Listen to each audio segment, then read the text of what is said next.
I noticed that half the room is now empty, which is not too bad, given it's almost 5 o'clock. I also note that half of my colleagues are not here. They're actually at the bar, already drinking, ready for tonight. Sorry? Yes. Oh, well, maybe not.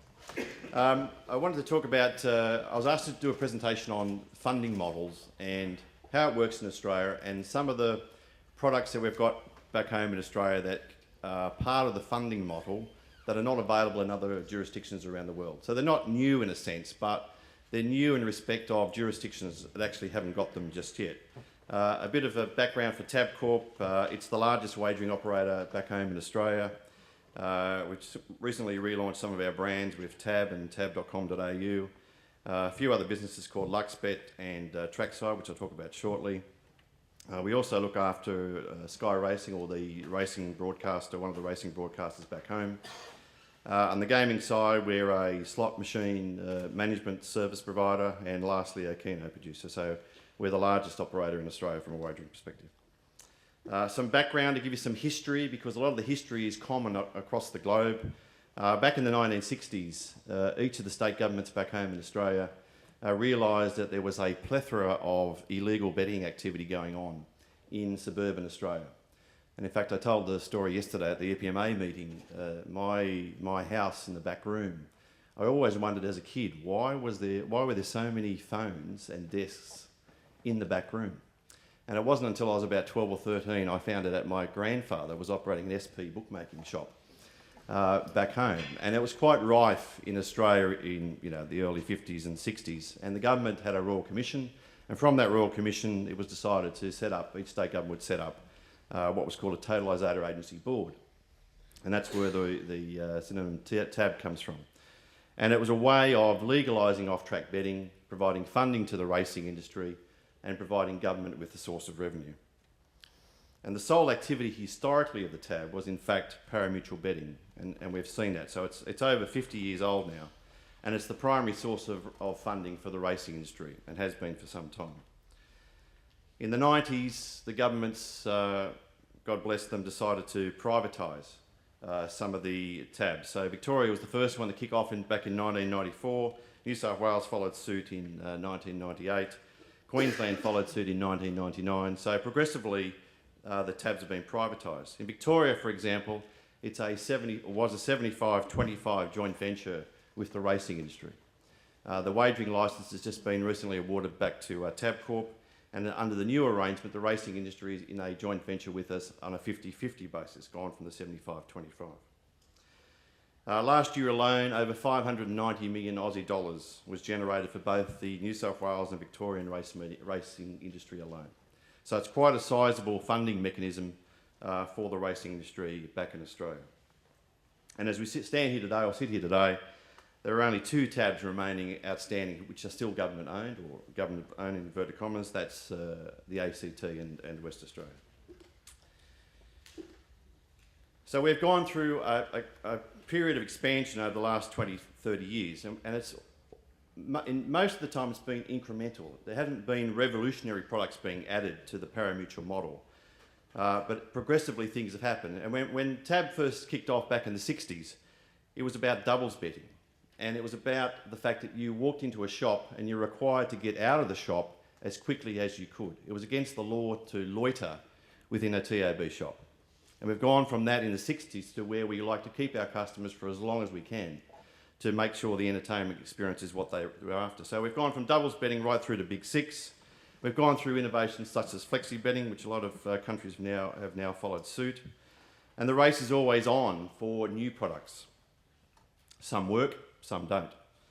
I think one of the classic ones we had back home was that we struggled with this issue of, and a lot of countries also struggle with this issue of, why is betting so complex? Why is it so difficult? And one of the barriers to entry for new customers is in fact that complexity about betting. For all of us who are betting every day, we seem to get to know it and we think, well, what's the issue? But we came up with a product that was a gaming product, or more a game of chance rather than skill, and it was called Odds and Evens. And all you had to simply do was, the first 3 runners across the line, were they odd, were they even, or were they a mixture? Very simple, 3 outcomes, no big deal. It lasted 5 minutes. Why? Because the punters who are our customer base said, we like a skill-based product. Why are you throwing this product at us, which was not a skill-based, it was more a game of chance. So it literally lasted 5 minutes, but we're prepared to give it a go. As from a commingling perspective, and I'll talk more about it shortly, but we've been working on trying to increase the size of the pools to get the liquidity going. It seems to be working okay. And ironically, even though we're working from an international perspective to get commingling to pools, Australia is the only country in the world where we have 3 pools on the one event. So those of you who have been to Australia know what I'm talking about. Those of you who don't would find it quite ironic. But if you're watching racing from the UK on a Saturday night, you'll find pools for New South Wales and Victoria. They're the 2 top pools that we own. And also from Queensland, so there's 3 pools for the one race. Commingling, it's been a topic that's been discussed for a long period of time. I remember back in 2007, we were at the Singapore Turf Club as guests talking about what needed to happen. And we moved forward 5 years later. And the task of commingling, as earlier presenters have spoken about, it's been quite difficult. For us, it takes at least a year to connect someone up directly. And for us, from a cost point of view, we're talking about millions of dollars. However, so far, we've got commingling with New Zealand both ways, South Africa both ways, and to a limited extent with Singapore. That's only for win and place betting. In more recent times, we've added PGI, which is our Isle of Man hub for connection to New South Wales. And we had to find a better way. If we wanted to connect the world up, it's going to take us 10, 12, 20 years. We wanted to find a faster way. So we decided in the end to partner with our colleagues who are not here, no, they're all gone to on the bar, to partner with Pumalela to create the company Premier Gateway International, or PGI as we like to call it. And the principal reason behind that was to try and get that connectivity between international totes in a faster way than has previously been possible. And again, the increase in liquidity pools produces new export markets and enhances existing markets, providing more revenue to the racing industry. And we've got several examples where without commingling, we wouldn't have had the expansion of our export of racing coverage without it. It wouldn't have happened. However, we need to continue to meet customer demands. If we simply rely on pari-mutuel betting, the racing industry and ourselves are going to be in a bit of strife. I've put a graph there to show the top one there, the darker blue one, shows total isolated turnover in Australia on racing. And it's generally speaking, since the time it began, we had good growth each year. However, by 2009, it peaked and is now falling away. Contrast that to fixed and what's called tote odds. And back in 2009, corporate bookmakers back home in Australia were able to offer betting on racing and using what's called tote odds, where they take the prices of the tabs and they offer a dividend with a 5% bonus or a 10% bonus. It's called open bet in South Africa, we call it tote bet, but that's where the biggest growth has been, plus the provision of fixed odds. So what do? Do we simply rely on tote betting on racing and leave it at that? No, we can't.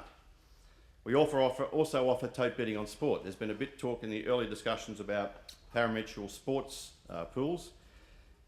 We've had them actually for 30 odd years now, but we are looking to expand the provision of pari-mutuel sports. Fixed odd sports. We kicked off fixed odd sports in 1998. So we've been going now for close on 14 years, and it's one of the fastest growing parts of our business. So if we relied on tote betting alone, we would be struggling. And that's why we've had to diversify and make sure the revenue streams back to the racing industry continue to flow and continue to increase. In more recent times, we've offered fixed odds racing. Of all those 4 categories there, the biggest growth area has been fixed odds racing. So now in our shops, in our pub tabs, in our agencies, on racetracks, we offer both total isolated turnover or pari-mutuel plus fixed odds. And that's our biggest growth area at the current time. The last bit there is virtual racing, or what we call in our product back home called trackside. It's simply virtual racing, and again, it's another revenue stream. It doesn't cannibalise pari-mutuel turnover or fixed odds turnover, and again, it's part of our portfolio through diversification. And I stress again, without that, we could be struggling. So with a combination of all those products, we're able to provide a model that increases the revenue flow to the racing industry. So we're not simply today relying on pari-mutuel betting, although we continue to work with the product, We make sure we diversify, A, to meet customer needs, and B, to make sure we have an increasing flow of revenue to the racing industry. So I'll leave it at that. I'll just finish off with a couple of things. We've just rebranded our tab logo back home, but for all those punters in the room, we've found out we've got three types of customers. When you win, are you a true believer? Are you a random hugger? You go around and hug people after you've won? Or are you an excited overdoer? So we've just had a campaign back home in Australia. Thank you very much.